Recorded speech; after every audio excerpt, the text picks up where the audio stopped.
នៅពេលខ្ញុំអានរឿងនេះហើយខ្ញុំមានអារម្មណ៍ស្ងប់ស្ងាត់ក្នុងចិត្តស្ងប់ស្ងាត់ដោយកំពុងនៅក្នុងព្រៃព័ទ្ធជុំវិញដោយដើមឈើពណ៌បៃតងចឹងរឿងនេះនិយាយពាក់ព័ន្ធនឹងសុបិនអាក្រក់របស់តួស្រីយើងអត់ចេះតែយល់សប្តិឃើញធ្លាប់ឈាមហើយក្នុងនោះមានមុខមនុស្សអាក្រក់តាមនាងធ្វើឲ្យយូរនាងគេងមិនលក់ជីវិតនាងនិងគ្រួសារនាងក៏ធ្លាក់ចុះតាមនឹងព្រោះនាងជឿរើយកការហូបបួសទៅជាដំណោះស្រាយប៉ុន្តែប្តីនាងទទួលយកមិនបាននឹងទម្លាប់ចម្លែករបស់នាងដូចជាទៅណាមកណាមិនបានពាក់អាវទ្រនាប់ចូលចិត្តហាលថ្ងៃដោយដោះអាវចេញទាំងអស់ក្រោយនាងត្រូវបានប្តីលែងលះសាច់រឿងនេះមានអ្នកដំណើររឿង3នាក់មានឥទ្ធិពលទៅលើការវិវត្តរបស់ជីវិតតួអាស្រ័យយើងយ៉ាងខ្លាំងរឿងដំបូងគេគឺប្តីនាងជាអ្នកសម្រាយរឿងដោយគាត់បានបោះបង់នាងក្រោយពេលនាងត្រូវបានចូលទៅមន្ទីរពេទ្យសង្គ្រោះបន្ទាន់តែគាត់ជាមនុស្សចេញសង្គមត្រូវទៅធ្វើការយកចិត្តមេគ្មានពេលស្វែងយល់ពីការផ្លាស់ប្ដូរទម្លាប់របស់ប្រពន្ធរបស់ខ្លួនដោយគាត់មិនសប្បាយចិត្តត្រង់ទម្លាប់ថ្មីរបស់នាងមិនអាចសម្រួលការងារប្រចាំថ្ងៃគាត់បានដូចនេះគាត់បាយហើយ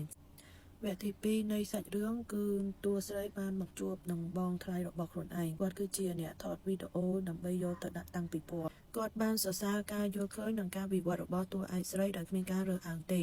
គាត់មើលឃើញនាងជានាងមិនមែនគ្រាន់តែជាឧបករណ៍ក្នុងអាពាហ៍ពិពាហ៍មួយទេដូចនេះហើយគាត់អាចសន្ទនានិងញ៉ាំបាយជាមួយនាងបានទោះបីជានាងញ៉ាំបួសក៏ដោយឲ្យស្ដាយអ្នកដែលយល់ពីនាងបែរជាចាក់ចេញពីនាងដោយពួកគេបានដើរលើព្រំដែនសង្គមនិទានរឿងទី3គឺជាបងស្រីធំរបស់នាងគាត់ដើរតួជាអាណាព្យាបាលរបស់តួស្រីព្រោះនាងទៅបានឪពុកម្ដាយនាងកាត់ការចោលហើយគ្រាន់តែមិនហូបសាច់តែនាងគ្មានការជឿចាប់ទេព្រោះនាងចង់ចាក់ចេញពីអំពើហិង្សាទាំងស្រុងជាពិសេសអំពើហិង្សារបស់ឪពុកនាងពីទូចមកម្លេះ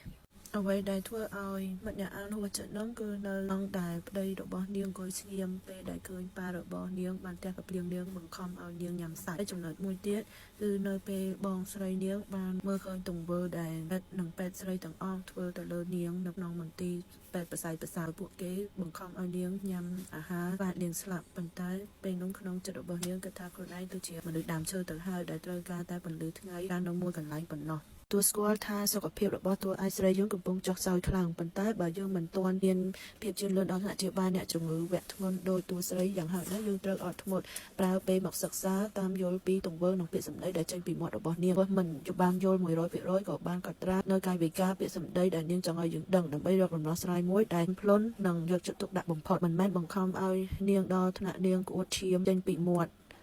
ធ្វើឲ្យនាងបាក់កម្លាំងហើយបាក់ទឹកចិត្តក្នុងការរស់នៅទៅទៀតចុងក្រោយអ្នកដែលមានសុបិនអាក្រក់បន្តគឺបងស្រីផ្ទាល់របស់នាងតែម្ដងតែគាត់ខំមិនគិតមិនចាញ់ប្រៀបនឹងសុបិនអាក្រក់នោះព្រោះមានកូនប្រុសមួយដែលត្រូវការគាត់ឲ្យរស់នៅបន្តនៅក្នុងសង្គមទៀតទោះគាត់ពេលខ្លះមានអារម្មណ៍បាក់ទឹកចិត្តជាខ្លាំងដែលធ្វើឲ្យគាត់គិតថាជីវិតរបស់គាត់នេះគឺមិនមែនជារបស់គាត់ទេរឿង Vegetarian នេះទទួលបាន Nobel Peace Prize of Literature អញ្ចឹងខ្ញុំមិនចាំបាច់ឲ្យបន្ទុកទៀតទេដឹងតែល្អមើលខ្លាំងហើយព្រោះខ្ញុំចូលចិត្តស្នាដៃរបស់គាត់ទៅសេសាច់រឿងខ្លីមែនតែខ្លឹមធ្វើឲ្យអ្នកអានមិនដឹងសកម្មភាពបន្ទាប់ទៀតឬការគិតបន្ទាប់របស់តួអង្គនីមួយៗទេខ្ញុំចូលចិត្តគ្រប់វគ្គគ្រប់សាច់រឿងសូម្បីពេលបងថ្លៃកំពុងធ្វើ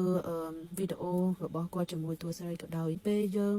អ្នកអានយើងមើលឃើញទង្វើនេះវាមិនអាចអត់ឱនឲ្យបានទេប៉ុន្តែនៅក្នុងការគិតរបស់បងថ្លៃនិងតួស្រីរបស់យើងវាបែរជារឿងធម្មជាតិបំផុតដែលរុក្ខជាតិសម្លេងសត្វនិងទង្វើមនុស្សបានរួមបញ្ចូលគ្នាបង្កើតទៅជាវិចិត្រសិល្បៈមួយវិញទៀតគឺចំណុចដែលអស្ចារ្យជាងគេនោះគឺសុបិនអាក្រក់ដែលបងស្រីនិងប្អូនស្រីរបស់គាត់តែមានដោយប្អូនស្រីគាត់យល់សប្តិឃើញធ្លាក់ឈាមហើយឃើញមនុស្សមុខអាក្រក់ហើយចុងក្រោយបងស្រីក៏យល់សប្តិឃើញខ្លួនឯងជាប់កញ្ចក់ហើយហូរឈាមតាមភ្នែកនេះគឺជាអារម្មណ៍ប៉ះទង្គិចដែលគាត់មានហើយខំកប់នៅក្នុងចិត្តយ៉ាងយូរឆ្នាំទាំងពីអ្នកបងប្អូនពេលរស់នៅធំធាត់ពីប៉ាម៉ាក់ពេលការរួចក៏ដោយសារទំនាក់ទំនងពួកគាត់ជាមួយប៉ាគាត់គឺអត់សូវល្អទេប៉ាគាត់គឺជាមនុស្សដែលប្រើអំពើហិង្សាខ្លាំងហើយបងស្រីគាត់គិតថាគាត់ជាមនុស្សកំសាកដែលមិនបានជួយប្អូនស្រីទេគាត់ថាគាត់ជួយការងារផ្ទះទៅប៉ាគាត់អត់ធ្វើអំពើហិង្សាដាក់គាត់អួតខ្លួនប៉ុន្តែប្អូនស្រីវិញគឺគាត់ជាមនុស្សដែលមិនសូវសម្របខ្លួនតាមកលៈទេសៈតអញ្ចឹងភាគច្រើនគាត់នៅក្មេងគាត់ធ្វើការងារមិនត្រូវចិត្តឪពុកម្ដងត្រូវឪពុករបស់គាត់និយាយដំគាត់